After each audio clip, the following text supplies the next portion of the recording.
So Jimmy Choo Eau de Parfum is not something that I ever would have chosen to buy a sample of, because this is very much a Fruitchouli, and I am aware of that, and I really don't like Fruitchoulis. So obviously take everything I'm saying here with a grain of salt if you do like Fruitchoulis. Um, the notes in this are pear, mandarin orange and green notes in the top, orchid in the middle, and then toffee and patchouli in the base. So I do love these bottles.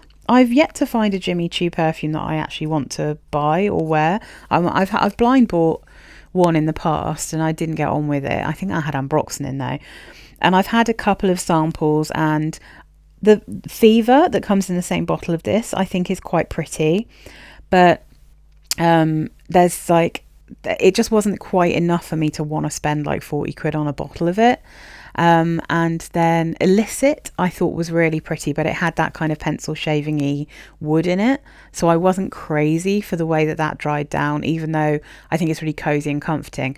And to be honest, I think if I was going to, I think that's one I want to try again in cooler weather and see how I feel about that wood, because there is definitely something beautiful in Illicit that I was really, really into. Now, this one is a patchouli bomb, so there's no way I was ever going to like it because I do not like patchouli. I do, however, like toffee a lot, and I like pear. So I can see what people like about this, but for me, the patchouli is so incredibly overpowering that it doesn't really matter how nice that pear and toffee and mandarin orange smells. You do get a bit of orchid, but I think this is quite a fruity. It's like a pear, patchouli, and toffee smell. I'm not entirely sure I would think it was super toffee-ish. It's just very sweet. The mandarin orange cuts through that sweetness a bit, so this is actually kind of pretty.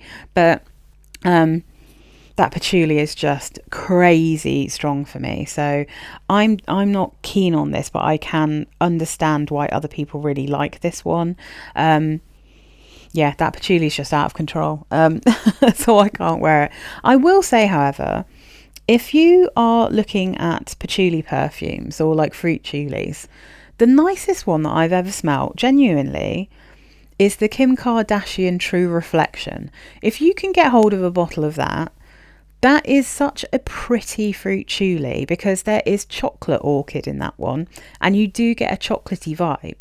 So you have this kind of fruit, and I think it's plum. You've got this beautiful, deep, syrupy plum with a kind of dark patchouli and a really lovely chocolatey orchid. And I think that one smells way more expensive than this, but this is obviously more expensive to buy.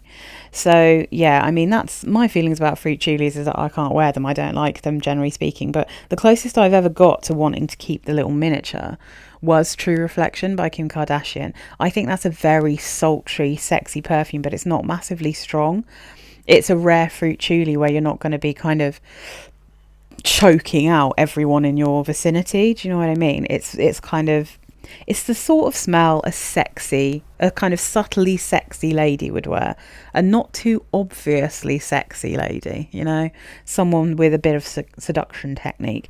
This one, on the other hand, I think is a choker. I think this is one of those perfumes that I smell people wearing on the tube and I want to move away from, because it's very strong, it's very sweet, the patchouli is crazy, but at the same time it's pretty, and I think if you only put a little bit of this one on, it could smell really nice. But chances are I'm going to probably try and sit next to someone else if I smell you wearing this.